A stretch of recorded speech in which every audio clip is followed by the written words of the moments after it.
Click the link in the description below to receive our free Building Mental Muscle newsletter, and for a limited time, get these 10 classic best-selling Law of Attraction books for free.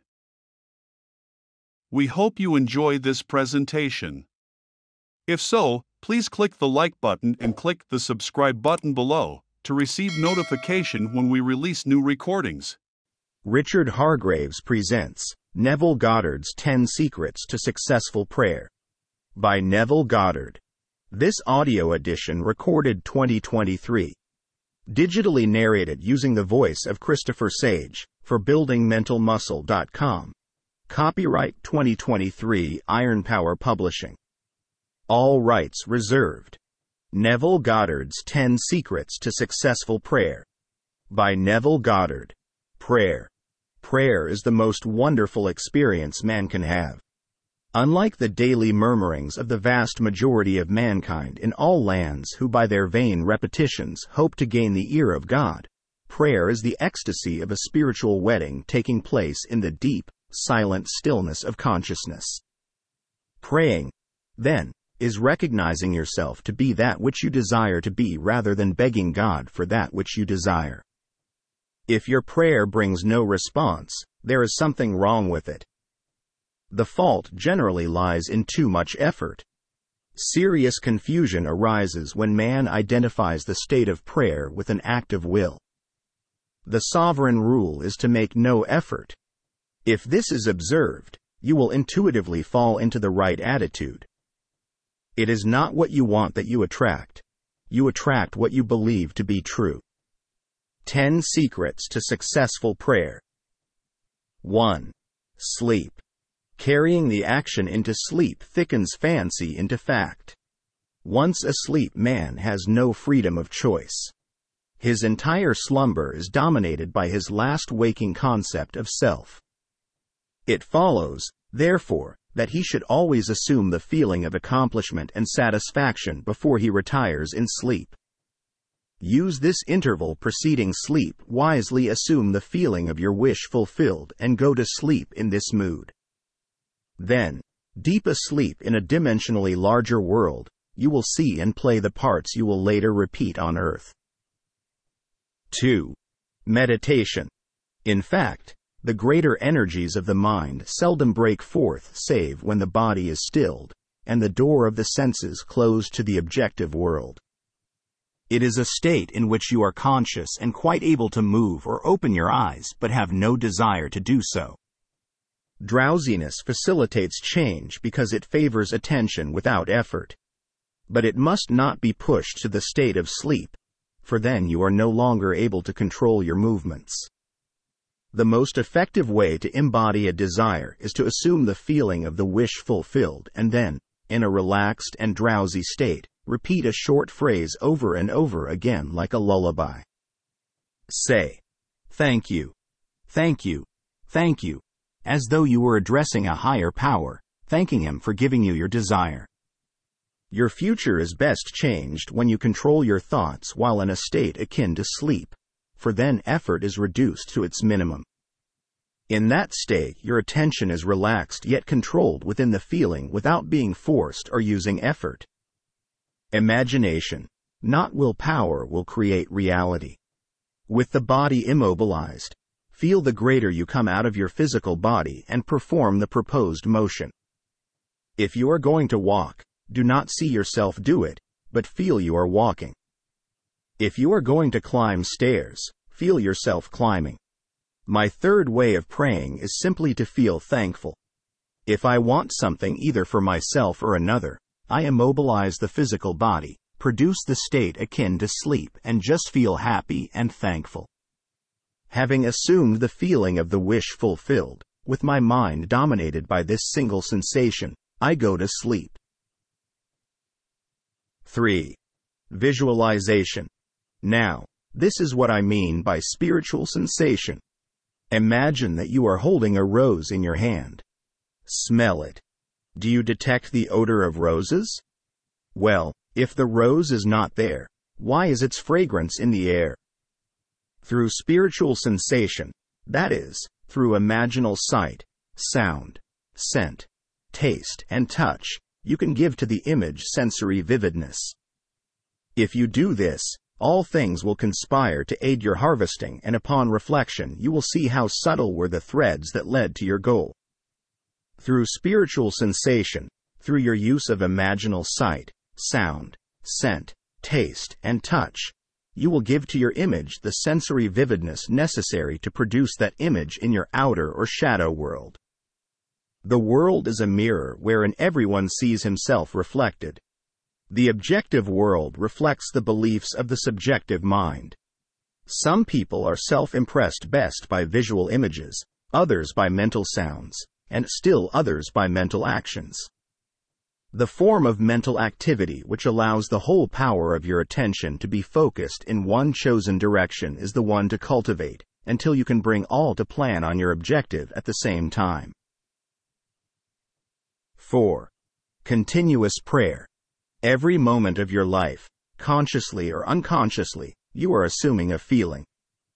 When you realize that every moment, we are assuming a state, you see the importance of being in control of one's mind and thoughts.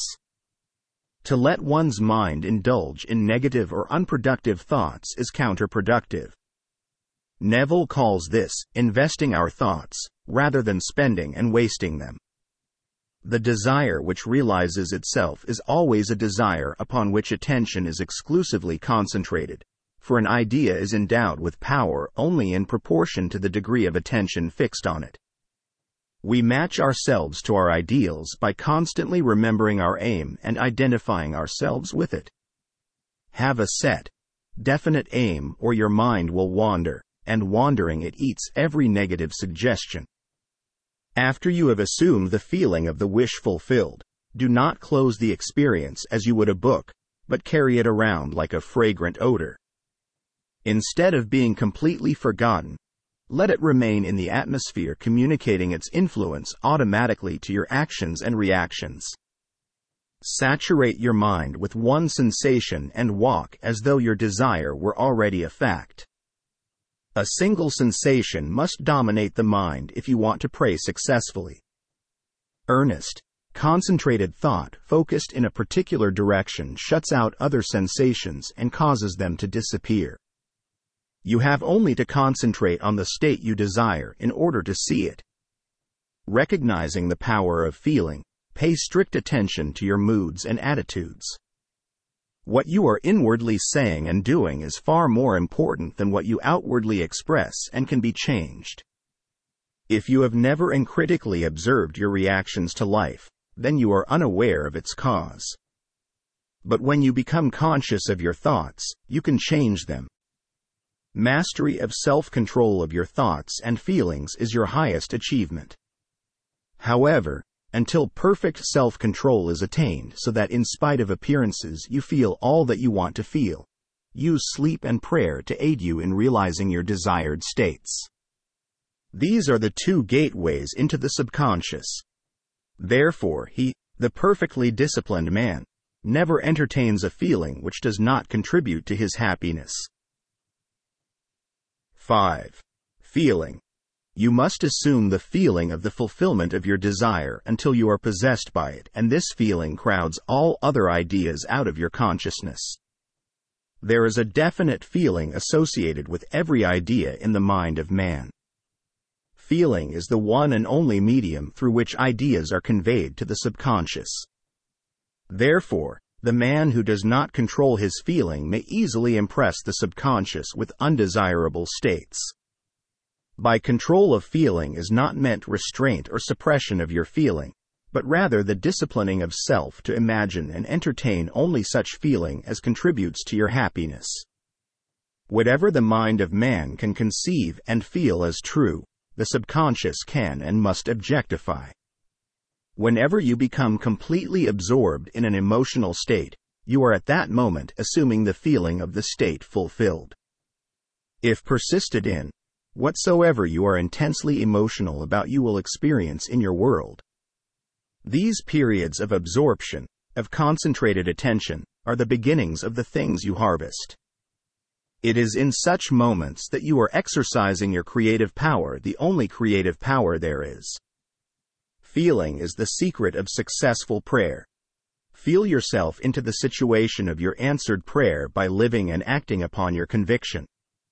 Feeling gradually unfolds the soul's hidden capacities. It is the ferment without which no creation is possible. 6. Negativity. Prune your imagination by withdrawing your attention from all unlovely and destructive ideas and concentrating on the ideal you wish to attain. Begin now to discipline your mind by observing your thoughts. Watch them all through the day and refuse to listen to any thought that is unlovely. Another incentive to eliminate negativity is the rebound effect, or what Neville calls the golden rule. The warning was given to man in the famous golden rule: do unto others that which you would have them do unto you. You may desire something for yourself, or you may desire for another. If your desire concerns another, make sure that the thing desired is acceptable to that other.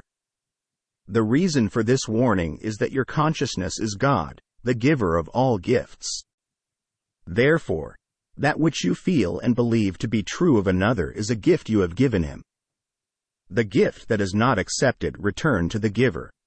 Be very sure then that you would love to possess the gift yourself, for if you fix a belief within yourself as true of another and he does not accept this state as true of himself, this unaccepted gift will embody itself within your world. Always hear and accept as true of others that which you would desire for yourself. In so doing, you are building heaven on earth. A person who directs a malicious thought to another will be injured by its rebound if he fails to get subconscious acceptance of the other. As ye sow, so shall ye reap. Furthermore, what you can wish and believe of another can be wished and believed of you, and you have no power to reject it if the one who desires it for you accepts it as true of you. The only power to reject a subjective word is to be incapable of wishing a similar state of another. To give presupposes the ability to receive. The good you subjectively accept as true of others will not only be expressed by them, but a full share will be realized by you. 7. Inner dialogue. Your inner speech is perpetually written all around you in happenings. Learn to relate these happenings to your inner speech and you will become self-taught. An uncritical observation of our inner talking will reveal of us the ideas from which we view the world. Take yourself in hand and uncritically observe your thoughts and reactions to life. Don't condemn your thoughts, but subdue them. You deny a thing by taking your attention away from it. To drop a thing, problem, or ego from consciousness, you dwell upon God, God being I am. Inasmuch as the state with which we are identified mirrors itself in our inner speech, then to change the state with which we are fused, we must first change our inner talking. Stop all of the old mechanical negative inner talking and start a new positive and constructive inner speech from premises of fulfilled desire. Through controlled inner talking from premises of fulfilled desire, seeming miracles are performed. All of us can realize our objectives by the wise use of mind and speech. Most of us are totally unaware of the mental activity which goes on within us. But to play the same of life successfully, we must become aware of our every mental activity, for this activity, in the form of inner conversations, is the cause of the outer phenomena of our life. 8. Be present in the moment. What you must strive after is being. In order to do, it is necessary to be. The end of yearning is to be. When you say, I am, you are declaring yourself to be. First person, present tense. There is no future. To know that I am is to be conscious of being. Consciousness is the only door. Never visualize yourself at a distant point in time and space. Make your action take place here and now. The difference between feeling yourself act here and now and visualizing yourself in action as though on a movie screen is the difference between success and failure.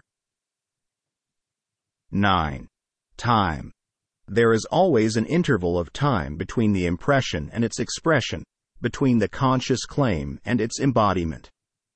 This interval is called the Sabbath, the period of rest or non-effort, the day of entombment.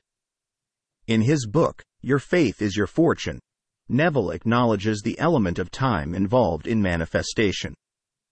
Although time is ultimately an illusion, it is an illusion we must contend with until we transcend physical limitations. The time it takes to manifest something would depend on the feeling intensity and the diligence of the practitioner. Acting at high tension, an imaginal act is an immediate objective fact.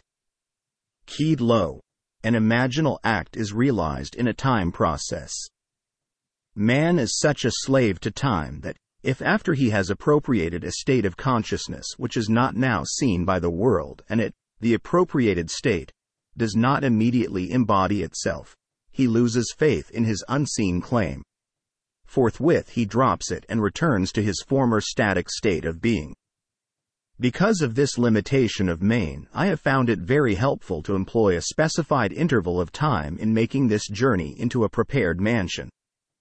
Now I, consciousness, go to a point in time and there prepare a place. With this belief firmly established, decide what would be a relative, rational interval of time in which such a desire could be realized. Again, let me remind you not to shorten the interval of time because you are anxious to receive your desire. Make it a natural interval. No one can give you the time interval. Only you can say what the natural interval would be to you. Confidence in yourself as determined by conditioned consciousness always shortens the interval of time. If you were accustomed to great accomplishments, you would give yourself a much shorter interval in which to accomplish your desire than the man schooled in defeat. 10. Revision. Neville mentions that if he is to be remembered for anything, that it would most likely be for the exercise of revision. Revision is simply changing your memory of an event in your life. The idea is to take a memory of a negative physical event and convert it into a positive imaginal event. In the evening, review all the episodes, events, conversations, and meetings of your day. As you recall them, rewrite those you wish changed. This is done by revising the event, conversation, or meeting. Revise each scene until it becomes so real you feel you are actually experiencing it. You will discover that, as you revise your days, your tomorrows change. People who disappointed you today will encourage you tomorrow because you have changed their nature. Having changed the seeming other, he will bear witness to the change which took place in you. You've got everything you thought you wanted in life and still feel something is missing in your life. Neville mentions our true purpose is something greater than success in the material world. In the early stages, your every venture will be successful. You will increase your income and have the things of this world that you so desire. But after a while, you will realize that they are only toys to amuse you until the Spirit of Christ awakens from within. Then you will know you are not here to amass a fortune, but to redeem society. The ultimate goal is union with the divine, or to awaken the Christ within. Neville mentions in several lectures the day when he awoke from the dream of life. Once awakened, we no longer find the need to accumulate physical objects. Our interests lie mostly in the inner world, of which this physical world is a shadow. Tame the violence that is housed in you. Transcend it. Do not fight against conditions, as they only reflect the turmoil within you, their observer. Turn your attention around, as you would physically turn your back upon that which you do not want to see. It is important to learn to distinguish between your identity, your I, and the state you occupy. God is not there. He is in your mind, dreaming He is you. Therefore, call the Perfect One into being by living in the feeling, I am Christ, for Christ is the one concept of self through which can be seen the unveiled realities of eternity. Instead of believing in God or in Jesus, believe you are God, or you are Jesus. I am.